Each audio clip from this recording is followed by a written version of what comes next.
매번 큰 고민 없이 이렇게 먹고 있었던 꿀. 하지만 오늘 보여드릴 이 사실을 몰라서 암에 걸리고 치매가 온다는 걸 아시나요? 동서고금을 막론하고 너무나 귀한 음식, 액체로 된 금이자 고대 그리스에서는 신들의 식량으로 불렀을 정도인 이것.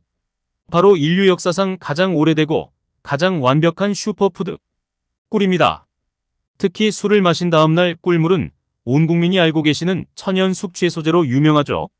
이렇게 몸에 좋은 꿀은 천연 항생제, 천연 소화제, 그리고 천연 피로회복제 등 우리 건강에 빼놓을 수 없는 완벽한 슈퍼푸드죠. 하지만 꿀을 먹을 때 나도 모르게 암을 키우고 치매를 부르던 습관이 있다는 걸 아시나요? 안녕하세요. 여러분과 함께 건강하게 잘 먹고 잘 사는 방법을 공부하는 건강박사입니다. 가족과 친구들, 지인분들께도 오늘의 소중한 정보 공유하셔서 주변에 건강과 행복이 가득하시길 기도하겠습니다. 혹시 아직 구독 안 하신 분들 계시다면 지금 보이는 화면을 따라 바로 구독과 좋아요 눌러주세요. 앞으로도 함께 건강한 이야기 써내려가 볼까요? 꿀은 예로부터 식품과 약용으로 널리 사용되어 왔습니다. 그 이유는 꿀의 높은 당도와 부패 방지 효소 덕분에 오랫동안 보존할 수 있으며 절대로 썩지 않는 특성 때문입니다. 이러한 특성 덕분에 꿀은 직사광선이 없는 서늘한 곳에 보관하고 깨끗한 숟가락을 사용한다면 오랜 시간 동안 안전하게 섭취할 수 있습니다. 여러분도 아시겠지만 꿀의 가장 큰 장점 중 하나는 면역체계 강화와 항바이러스, 항산화, 항염증 효능입니다. 농촌진흥청의 자료에 따르면 꿀은 비타민 B1, B2, B6를 비롯한 양질의 비타민과 다양한 미네랄, 아미노산, 그리고 여러 생리활성 성분을 함유하고 있습니다. 이러한 성분들은 우리 몸속의 만성 염증을 제거하고 항산화 및 항바이러스 효능을 발휘합니다. 특히 꿀의 풍부한 비타민 B군과 페놀 성분은 중요한 역할을 하는데요. 비타민 B6는 면역 반응과 지질 대사에 관여하며 우리 몸의 신경을 보호하고 염증을 완화하는 효과가 있습니다. 또한 꿀에는 폴리페놀 및 플라보노이드 성분이 있는데요. 이 성분은 유전자의 이상을 일으키는 자유 라디컬 물질을 억제하는 기능을 가지고 있어 염증과 암 같은 여러 종류의 질환을 예방하는 데 효과적입니다. 영국 옥스퍼드대 의과대학 연구진에 의해 국제학술지 영국 의학저널에 실린 연구 결과에 따르면 꿀은 암의 근본적인 원인이라고 할 수 있는 염증 증상의 예방 및 완화에 효과적이라고 합니다. 우리 몸의 염증을 잡아주는 항생제는 여러 번 맞다 보면 내성이 생기기도 하는데요. 꿀은 이런 내성이 생기지 않는 천연 항생제 역할도 할 수 있다고 합니다. 꿀은 열량이 높고 당분이 많기 때문에 과다 섭취만 피한다면 최고의 건강식품이라고 할 수 있죠. 하지만 여러분, 좋게만 알고 있던 꿀에도 나도 몰랐던 독이 될 수도 있는 상극의 음식들이 있다는 것, 여러분은 알고 계셨나요? 그럼 지금부터가 정말 중요합니다. 꿀과 함께 드시면 암을 키우고 치매를 부르는 상극인 재료, 3가지와 100세까지 건강을 지켜줄 꿀과 환상의 궁합인 재료 3가지를 알아보겠습니다. 그렇다면 꿀과 최악의 상극인 음식은 무엇일까요? 정답은 바로 양파입니다. 혈관 청소에 최고인 양파를 꿀과 함께 먹어도 좋을 것 같다고 생각하시는 분이 많으실 텐데요. 양파에는 가스를 잘 생성하는 티오설페이트라는 성분이 있습니다. 이 성분은 꿀과 결합하면 체내에서 가스를 더 많이 만들어내기도 합니다. 이로 인해 복부 팽만감이나 소화 불량을 겪을 수 있습니다. 심지어 시력이 나빠질 수도 있습니다. 양파의 비타민과 식물성 화합물은 꿀의 건강한 효소 활동을 방해하기도 하는데요. 그래서 꿀과 양파는 따로 먹는 것이 좋습니다. 만약에 양파가 들어간 음식을 드셨다면 꿀을 드시기 전에 최소 2시간 정도는 충분히 소화를 시키고 드시는 게 좋겠네요. 그렇다면 꿀과 최악의 상극인 음식, 그 두 번째는 무엇일까요? 정답은 두부입니다. 두부와 두유, 즉 콩으로 만든 음식이 꿀과는 잘 어울리지 않습니다. 많은 분들이 단맛이 건강에 좋지 않다고 생각하시는데 자연에서 나는 꿀은 설탕과는 완전히 다릅니다. 설탕은 큰 분자로 되어 있어서 소화 과정에서 작은 당분으로 분해되어야 합니다. 이 과정에서 몸속의 인슐린, 칼슘, 비타민을 사용하고 혈당을 올릴 수 있습니다. 하지만 꿀은 다릅니다. 꿀은 벌이 이미 소화와 분해 과정을 거쳐 만든 것이기 때문에 바로 몸에 흡수되어 에너지가 됩니다. 그래서 꿀을 드시면 피로가 풀리고 기운이 나는 것입니다. 하지만 두부나 두유와 꿀을 함께 드시면 안 됩니다. 피로회복의 최고인 꿀에는 유기산이라는 성분이 있습니다. 이 유기산 역시 피로회복의 1등 공신인데요. 이 유기산이 단백질을 만나면 침전물로 응고가 됩니다.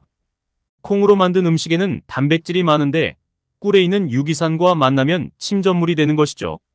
그리고 이 침전물은 몸에 흡수되지 않고 그냥 배출되어 버립니다. 그래서 두유와 꿀을 함께 드셔도 영양소를 제대로 얻지 못합니다. 또한 콩은 차가운 성질을 가지고 있어서 몸의 열을 밖으로 빼주는 역할을 합니다.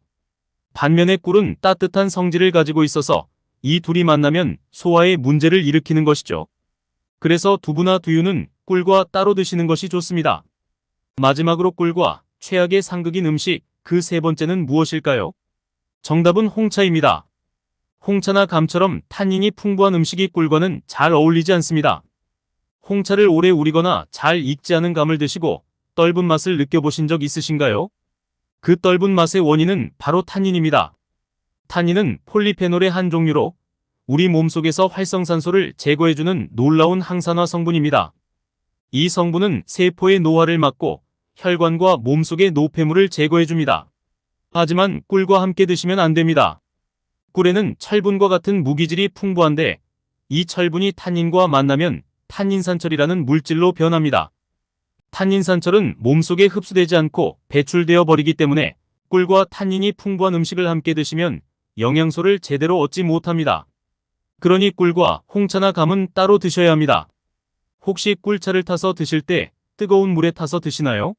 그렇게 하시면 안 됩니다. 꿀에는 비타민과 아미노산, 건강에 좋은 효소들이 들어있는데 이 성분들은 열에 약합니다. 너무 뜨거운 물에 타서 드시면 이 성분들이 파괴되어 버립니다. 따라서 꿀차를 드실 때는 60에서 70도 정도의 따뜻한 물에 타서 드시는 것이 좋습니다. 이렇게 하면 꿀의 건강 효능을 모두 챙기실 수 있습니다. 그렇다면 태초의 슈퍼푸드로 불리는 이 꿀. 어떤 음식과 먹어야 최고의 찰떡궁합을 볼 수 있을까요? 바로 마늘입니다. 하지만 왜 마늘이 꿀과 잘 어울리는지 그 이유를 알고 계셨나요?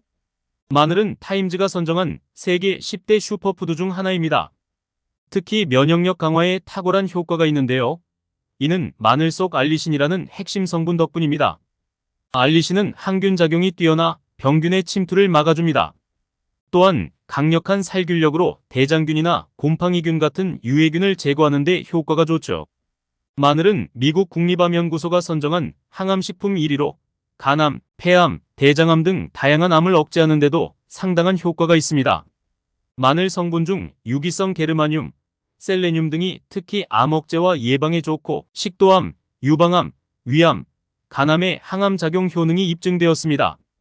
특히 국내에서 재배된 마늘이 더욱 효과가 좋다고 합니다.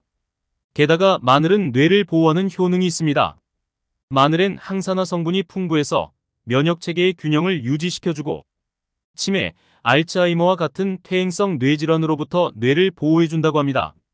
이렇게 몸에 좋은 마늘은 그 효능만 따져본다면 매일 먹고 싶지만 마늘의 냄새 때문에 매일 생으로 먹기는 어렵겠죠. 하지만 꿀을 곁들이면 다릅니다. 꿀마늘 절임으로 같이 먹으면 꿀의 달콤함이 마늘의 알싸함을 잡아주고 입과 위의 부담을 줄여줍니다. 그리고 꿀 속 티아민과 마늘 속 알리신이 만나 알리티아민으로 변하는 순간 그 시너지가 더욱 강해집니다. 이 두 성분은 함께 사용될 때 체내 흡수율이 최대 20배까지 증가하는데요. 알리티아민은 피로 회복에 매우 효과적인 성분입니다. 종합 영양제로 유명한 아로나민의 주요 성분이기도 하죠. 이 알리티아민은 원기 회복에 매우 좋습니다. 연예인이나 운동선수들이 맞는다는 마늘 주사에 대해서 들어보셨을 텐데요. 마늘에 이 알리티아민 성분을 응용한 주사라서 마늘 주사라고 불린다고 합니다. 하지만 이런 값비싼 마늘 주사 대신 꿀마늘로 간단히 이 성분을 섭취할 방법이 있습니다. 꿀마늘 절임을 만드는 것인데요. 꿀마늘은 만들기 쉽고 재료도 간단합니다. 준비물은 껍질을 깐 마늘, 꿀, 그리고 소독한 밀폐용기입니다. 만드는 방법은 간단합니다. 첫째, 깐 마늘을 씻어 물기를 제거합니다. 둘째, 마늘을 찜기에 넣고 10분간 쪄줍니다. 이렇게 하면 마늘의 매운맛이 줄어들고 위장의 부담도 덜어줍니다. 셋째, 마늘을 꺼내 식힌 후 수분을 제거합니다. 마지막으로 건조된 밀폐 용기에 마늘을 넣고 꿀을 부어줍니다. 이렇게 만든 꿀마늘은 일주일 후에 숙성되어 더욱 맛있게 즐길 수 있습니다. 성인 기준으로 하루에 5쪽 정도 섭취하면 좋습니다. 마지막으로 꿀과 함께 먹으면 환상의 궁합인 음식 그 두 번째. 바로 무입니다. 무와 꿀의 조합은 정말 놀라운 효과를 가지고 있습니다. 하지만 여러분, 무와 꿀이 어떻게 우리 몸에 좋은지 알고 계셨나요? 무에는 시니그린이라는 성분이 들어있는데요. 이 성분은 기관지 점막을 자극하여 점액 분비를 활성화시킵니다. 이로 인해 가래가 묽어져서 쉽게 배출되고 기관지 속 세균도 제거되어 기침이 줄어듭니다. 하지만 무만 먹는 것과 꿀을 함께 먹는 것은 다릅니다. 꿀은 강력한 항염작용을 하여 기침을 유발하는 박테리아를 제거하고 폐에 염증이 생기는 것을 막아줍니다. 무와 꿀을 함께 먹으면 무의 맵고 아린 맛을 중화시키고 비타민의 활성을 높여주어 맛도 좋고 건강에도 더 좋은 최고의 궁합을 자랑합니다. 무와 꿀을 잘 조리해서 무꿀즙으로 먹으면 그 효과가 2배인데요. 무꿀즙을 만드는 방법도 아주 간단합니다. 무와 꿀, 그리고 열로 소독한 병을 준비하세요. 무는 껍질째 썰어주는 것이 좋습니다. 왜냐하면 무 껍질에는 비타민C가 많이 들어있기 때문이죠. 이렇게 준비한 무를 병에 넣고 꿀을 부어 일주일 정도 숙성시키면 됩니다. 이 무꿀즙을 따뜻한 물에 타서 마시거나 그대로 한 티스푼씩 드셔도 좋습니다. 하루에 최대 3번까지 드시는 것이 적당합니다. 쌀쌀한 환절기에 한 번씩 감기 기운 들기도 하실 텐데요. 매번 으슬으슬할 때마다 감기약을 자주 드시기에는 좀 부담스러우시죠? 감기약에 들어있는 항히스타민 성분은 졸음을 유발할 수 있기 때문에 불안하기도 하고 왠지 자꾸 약을 먹으면 내성이 생길 것 같기도 한데요. 하지만 무꿀즙은 부작용이 전혀 없는 천연감기약입니다. 따뜻한 무꿀즙 한 잔이 기침과 가래를 사전에 예방하는 역할을 합니다. 기관지 건강을 위해 오늘부터 무꿀즙 한 잔 어떠세요? 저희 건강박사에서 비밀도 다뤘었으니까 위에 링크로 소중한 건강정보 확인해 보시기 바랍니다. 내용이 도움되셨다면 구독과 좋아요, 알림 설정과 함께 주변의 소중한 분들께도 영상을 공유해 주세요. 오늘도 건강하고 행복한 하루 보내시고 다음 영상에서 인사드리겠습니다. 감사합니다.